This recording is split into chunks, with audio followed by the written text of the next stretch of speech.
Bonjour à tous et bienvenue sur notre chaîne. Aujourd'hui, on va se pencher sur un sujet sensible et d'actualité, les critiques répétées de Jeune Afrique contre le Burkina Faso, le Mali et plus largement l'Association des États du Sahel AES.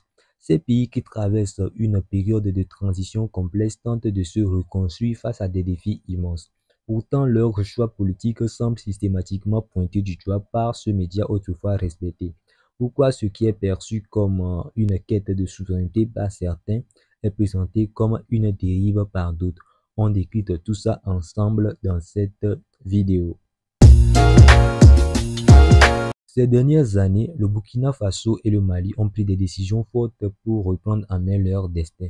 Fatigués des échecs répétés, des interventions étrangères et des ingérences extérieures, ces États ont choisi d'explorer de nouvelles alliances et de réorganiser leur politique de sécurité. La création de l'AES marque un tournant dans l'histoire de cette région longtemps marquée par une dépendance aux anciennes puissances coloniales.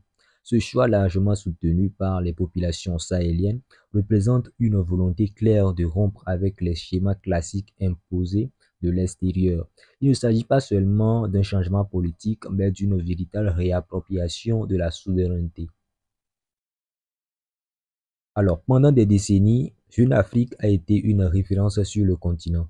Ces analyses ont souvent éclairé les enjeux complexes de l'Afrique.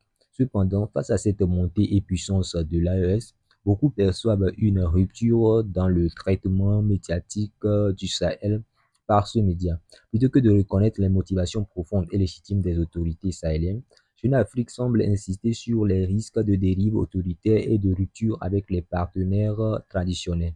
Cette ligne éditoriale, parfois jugée condescendante, est interprétée par certains comme une tentative de maintenir une certaine influence extérieure sur des pays qui cherchent à s'en libérer. Les critiques répétées contre les choix souverainistes du Mali ou du Burkina Faso s'accompagnent souvent d'analyses qui minimisent le soutien populaire massif dont bénéficient ces gouvernements de transition. Les manifestations à Bamako ou à Ouagadougou, où des milliers de jeunes expriment leur soutien à ces choix politiques, sont rarement mises en avant de manière objective. Les amis, l'AES n'est pas seulement une alliance d'États, c'est l'expression d'une volonté populaire d'en finir avec les interventions inefficaces et les dépendances économiques asphyxiantes. Loin d'être parfait, les gouvernements de transition du Burkina Faso et du Mali cherchent avant tout à protéger leur population et à construire un avenir basé sur leur propre vision du développement. Ces pays qui ont longtemps été marginalisés refusent désormais d'accepter des leçons de ceux qui ont échoué à stabiliser la région. Leur quête de souveraineté est un acte de dignité face à des décennies d'humiliation.